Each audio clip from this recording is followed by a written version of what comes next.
Balik na muna tayo dito so that the barangays are put on notice na itong barangay health emergency response teams are present in all, practically in all barangays.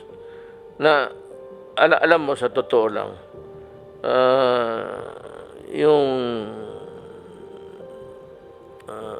reklamo na wala naman dito, wala doon, is that the government has the structure down to the barangay level, from my office down to the Secretary of Health, then the regional, then the city, provincial, municipal, then the barangays. Kaya may mga barangay health workers tayo.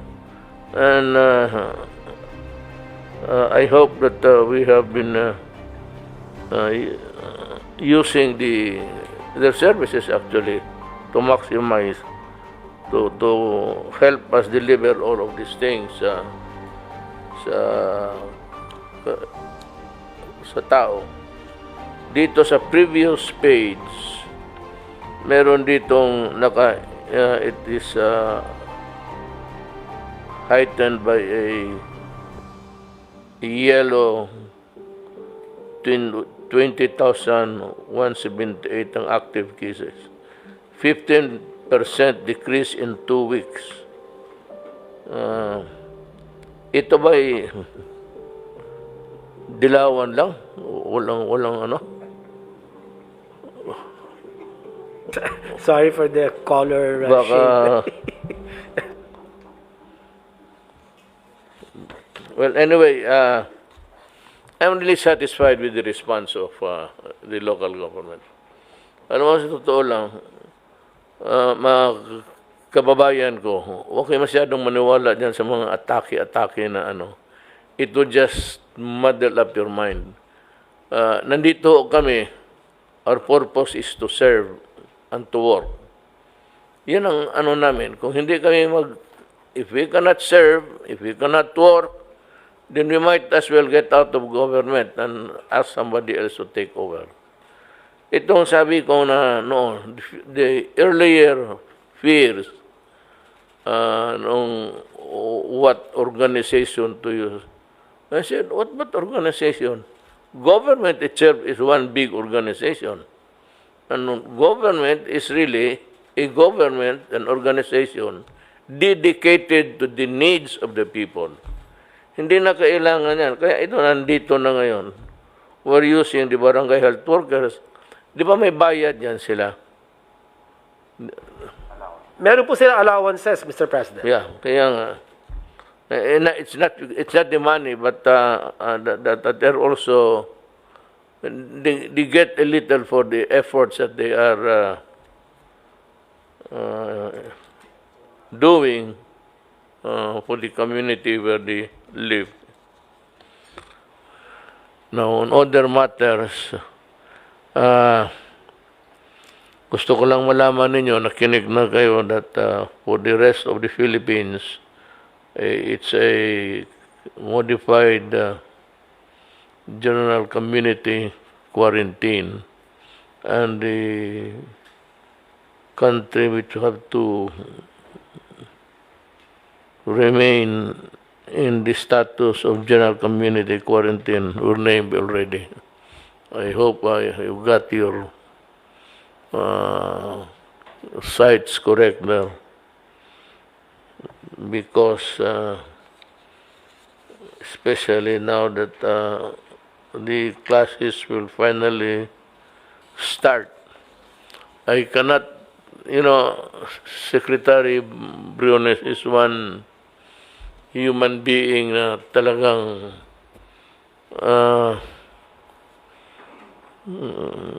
she can be adamant at times, but always insistent that even with this pandemic evolving in front of us, that education should not be put aside or just pushed in one corner. Para sa kanya, the way I say it is that you fight your COVID-19 and I will do my own thing. So we have to, make some adjustments here to address everybody's concern, since it is her worry, the education. So let's give it to her, as long as the students are protected. Now, with the classes going to start, our students now will rely heavily on the use of electronics. I cannot discuss the specific gadgets because talagang ignorante ako dyan. I must confess. But itong the eternal complaint ever since telco came into being, it has been the agony of the Filipino people. Why until now ang telcos natin is very poor.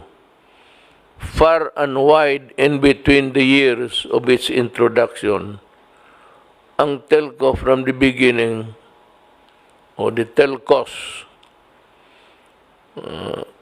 right from the beginning, were already being complained of as not delivering the money's worth of the people. I don't know how to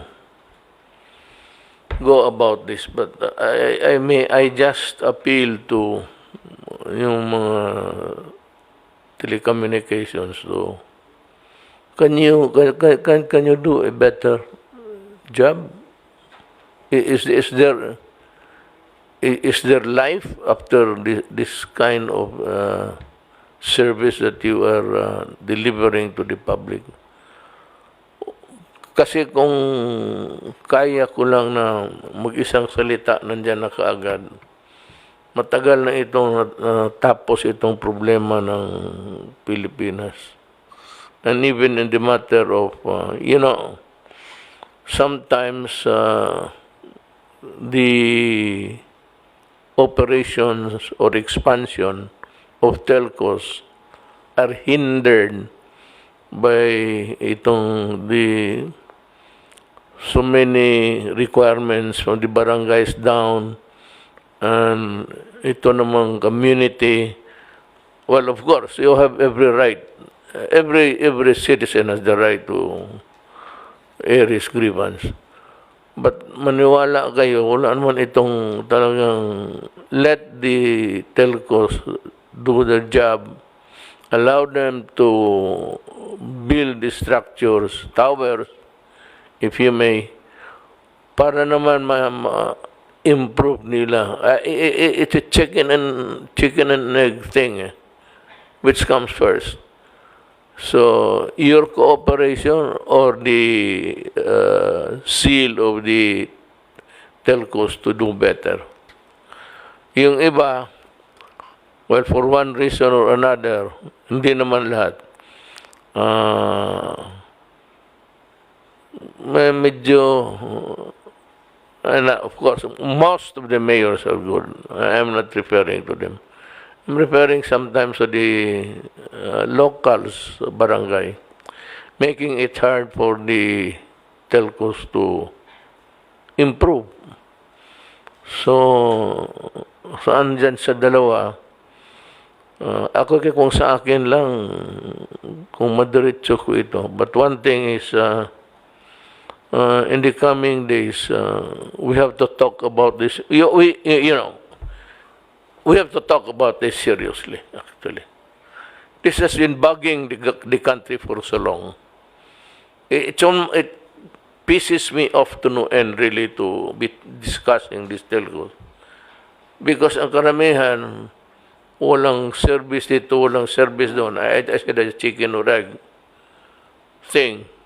Whether it's because of the absence of the towers, they are not allowed to build or erected, or itong walang kapasidad itong telcos to invest more. Kung ako lang ang masunod na alam mo, Congress, I appeal again to Congress. I cannot fight corruption.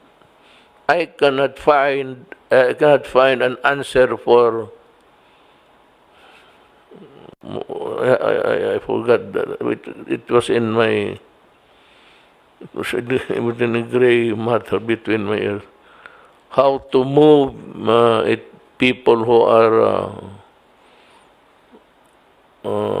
almost resistant to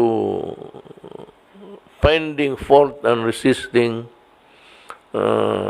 moves of government to improve. Wala eh. Bara-bara. So Congress might want to enact legislation. You know, it's not. It has not been done for the not in the Philippines. It's only done in parliamentary countries, where the prime minister is grilled during the question hour. But I want to Congress to know that I'm ready to appear there in Congress and discuss with them. But they should allow me to talk first, then discuss how we can cut corruption, simplify the ease of doing business, has some recommendations, almost radical. But I will try to begin tomorrow shaking the tree sa PhilHealth. Bala ko mag-reorganize and impose upon them a single line of authority. No more so many, wala namang iba dyan. There are so many tables there in an office, hindi lang PhilHealth, na who can do the work, who can process the papers, without really having a discretion whether or not he should be hanging on it, sitting on it. Wala eh, basta kanila, magdaan sa kanila na hindi naman kailangan. Kung dadaan man, if at all, that the papers will pass their desk, that they have no discretions at all. So, ang sabi ko sa Congress, limitahan natin. 3 days, 3 days, 3 days. That's enough. I'm sure. Otherwise, you guys are not doing your work. I mean, 3 days, if you really put your heart into it and work hard, you can finish the job, or let us say, even 1 week. But yung months and years, I will name the office probably towards the end of the year. Yung na may application na umabot ng 2 taon, putang ina ninyo magbantay ko, mumurahin ko talaga kayo. I will name you in public and put you to shame that I am suspecting that you are waiting for some remuneration that is not due you and you are not doing anything, naghihintay ka lang ng pera. Basta kung may magreklamo, I encourage the citizens to, dito gusto ninyo, I don't know how long this program would last, but if you really want to have your complaints, you write me a letter and I will read it here kung sino yung nakahawak ng papel ng matagal.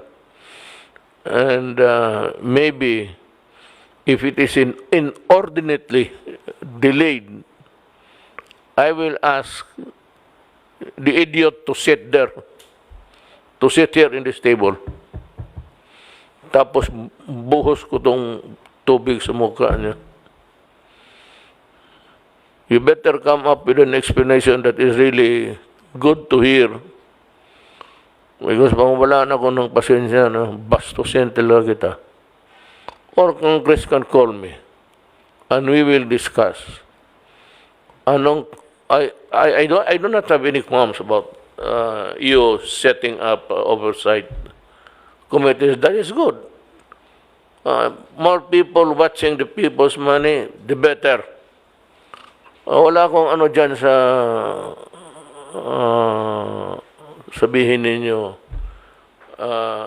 intrusion into the domain of the separation of power, because it's legit.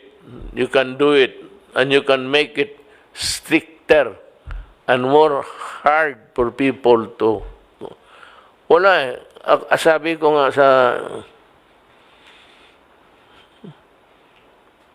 ayaw ko kung sabihin ko ito sa inyo. I offered to resign as president. Pinatawag ko yung lahat ng sabi ko na kasi nagsasawa na ako. In my years of government, wala nang katapusan itong sa mayor. But being mayor is just a small organization. Talagang wala nang katapusan itong corruption. Mahirap talaga pigilin. Kasi mga pastillas hanggang ngayon, even with the investigation or the clamor for government to shake the tree, wala. Sige, hanggang ngayon, it's being committed every day. No, can you stop it? You cannot. There is no way. I'm telling you, with my experience as a prosecutor for the Tanod Bayan noon, I was a special prosecutor for the Tanod Bayan, ang predecessor ng ombudsman. But at the same time, I was a city prosecutor for Davao City. I was having a dual role there. I was sent out of Davao City to prosecute cases outside of my jurisdiction in other cities. I toured Mindanao several times just prosecuting cases. Wala hanggang ngayon nandyan pa rin. And it starts even dyan sa yung land registration. You are really notoriously, even in the provinces, of sometimes the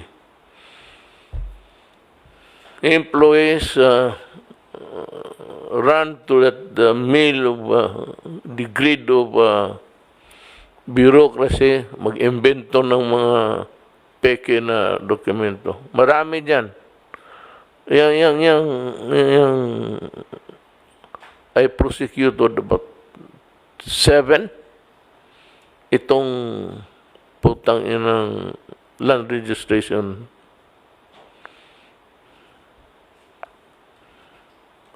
in fairness to uh, Secretary Guevara, he was not yet around at that time. Bago lang yan siya ngayon. But sa Muntinlupa, ganon rin. Alam mo, panoorin nyo yung sine. Netflix. If you do not have it, find your neighbor that has one, connects you with the internet. What is really appalling, I cannot seem to fathom, hindi ko maabot ang rason, why the drug syndicates of almost all over the world is run by people who are in prison, kagaya ng Amerika, gano'n, di mafia. Itong dito sa Pilipinas, yun, galing dito. They do not really bother about, because in the end, they can buy their freedom and go out. Hindi sila na not so concerned of how many tonelada ang... Kasi kung ako lang, kung mahuli kita, dali na kita doon sa Bonifacio o sa madilim na lugar niyan, I will hang you. I will not waste the bullet. Mahal ang bala ng M16 ngayon. Kailangan ko pa ng gira and fighting this communista, isa pa rin. While we are suffering, busy tending to the sick Filipinos, wala namang ginawa itong mga buang na to kung hindi tell me, since the time season first stock sa Intramuros, nakinig kami. Tell me, was there a time that you guys were able to hold a barangay dito? Influence, yes. Because tinatakot ninyo pagkagabi na. Pero magsabi, physically occupy a town, even a barangay, the smallest, and proclaim independence or belligerency. Tell me, kayong mga Pilipino, kayong pumapasok pa, putang ina ninyo, mamamatay na lang kayo, iniiwan ninyo pamilya ninyo. Kaya ako nagalit nung sabi ko itong mga babae na ito, that led to that cry for women's Bisaya yan. It's an idiom sa Bisaya, yung mga ganon, yung mo,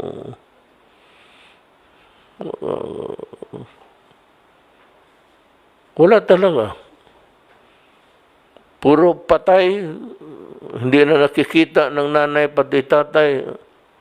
Ang doors, itong mag-asawa, Sus Maria Josep. Hindi ka naman kailangan ng pagkaganon, alisin ko na lang yung mga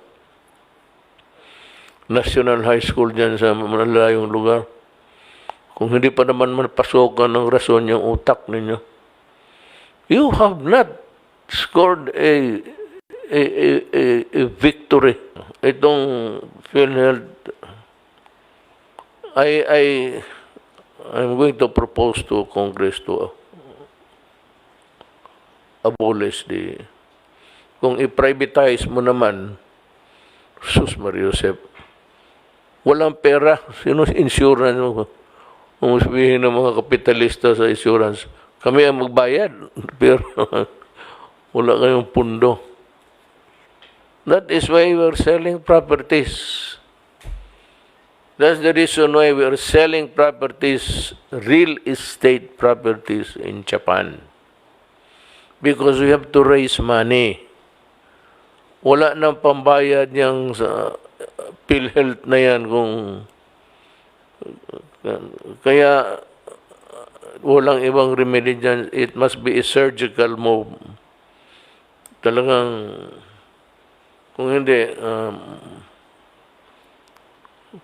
paalisin ko sans itong mga civil service. Create a new agency out of the ruins of that old one. Hindi na pwede, Secretary Doge. Hindi na pwede na itong mga tao na ito, they're already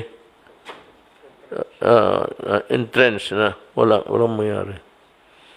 Talagang either I'm going to revamp, consider everybody resign there. And if there is this structure, we can slowly and yung disband yung ibang just a simple, I mean, as simple as it could ever be. That's what I mean. So yun those are my thoughts sa mga kababayan. If I offended you with bad words, sabi ng pare, bad words.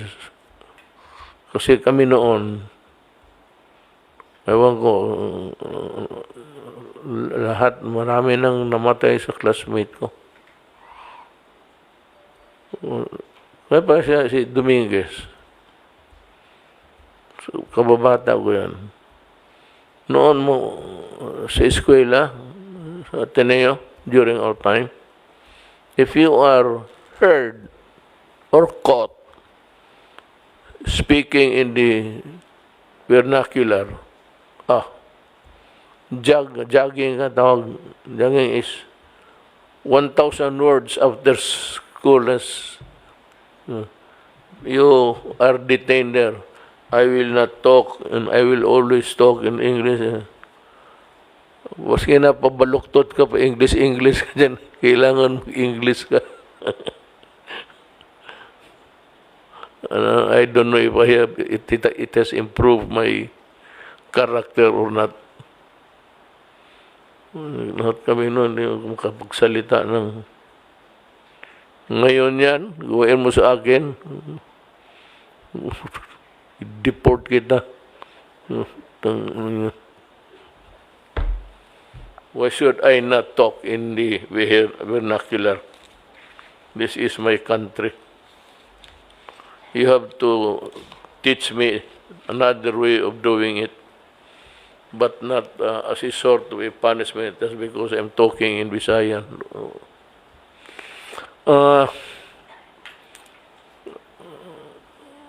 Yun lang po. Telco, it's school time. About a good percentage of our studentry are really dependent already on itong mga Facebook, and whatever learning that they could get from there. Pero dyan din ang, democracy comes with a price. Kita yung sinabi mo niya kanina, may nagbabastos. It originated from a parang parochial private mga madre I'm not hindi ko naman sinasabi madre gagaling lang doon. I was being asked kanina by kami ang usap kung what sort of punishment. So, if minor, we'll have to deal with a minor. Minor is minor. Pero kung matanda na yan, padala mo sa Manila, sampalin ko lang. Yes, Secretary Anyo. Ikaw ang magsampal? Nag-usap-usap na po kami nila. Senator Bongo po. Nag-iimbestiga na po ang DepEd at saka ang Philippine National Police. At magbibigay po kami ng aming rekomendasyon. Maganda po talaga na tuluyan ang kaso ito para wag pong pamarisan. You know why? It is the Facebook is as wide as the universe. Ang use yan, it can create, lahat bastos, create trouble, or wala nang magawa. It has opened a Pandora's box. Lumalabas na lahat ng lahat ng kaputahan na maisip ng tao ay ilagay niyan. It has opened the Pandora's box, and I think that we should be stricter, more open. At itong Facebook naman, I just, from what I have learned in the past days, na pati yung advocacy ng gobyerno, tinatanggal. So what's the purpose of you being here? If government itself, Facebook, listen to me, we allow you to operate here, hoping that you could help us also. Now, if government cannot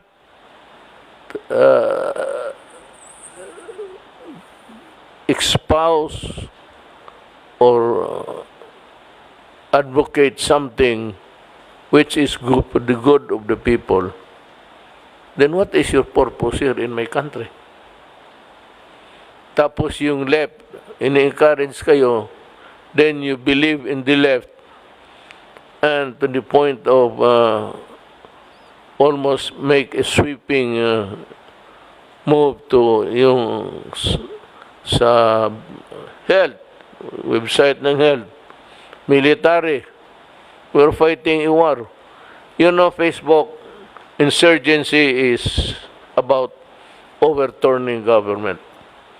What would be the point?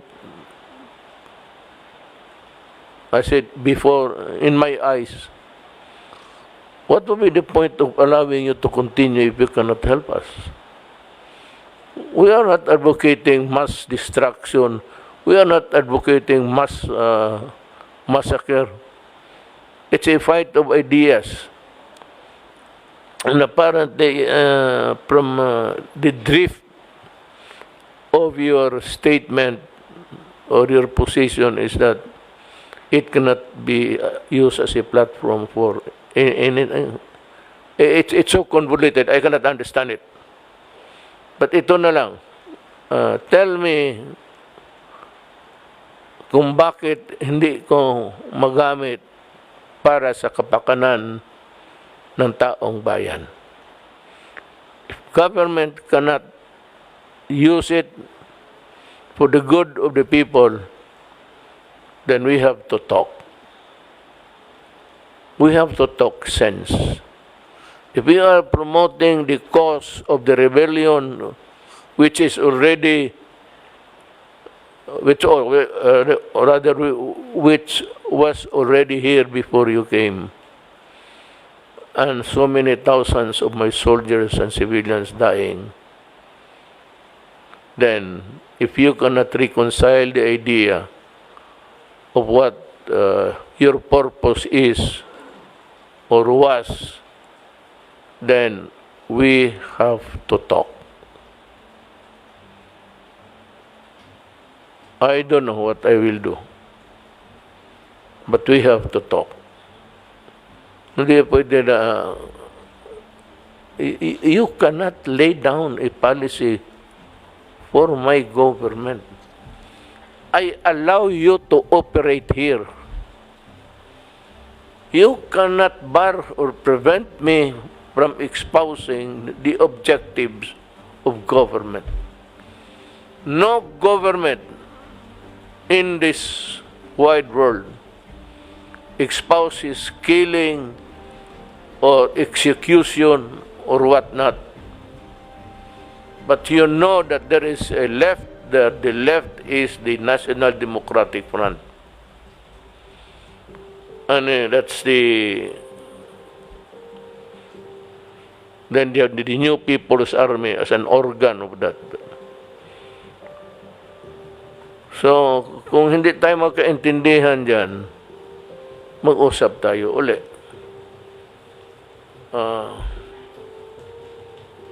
Is there life after Facebook? I don't know. Pero mag-usap tayo. Mga kababayan ko, pardon my my long speech. Sometimes I have to bubuhos ko kasi para maintindihan ninyo. Kasi kung hindi tayo mag-intindihan itong Facebook na to, I really do not know. But my job is to protect government interest. It's not even anybody's job. Akin yan. To protect government interest always. If you cannot help me protect government interest, then let us talk. We may or we may not find the solution. If we cannot, then I'm sorry. Mga kababayan ko, maraming salamat sa pagtangkilig ba yan? Tama? Pagtangkilig. Bisaya ang kilid is side by side. Pagtangkilig sa amin dito. At maraming salamat. Magandang gabi.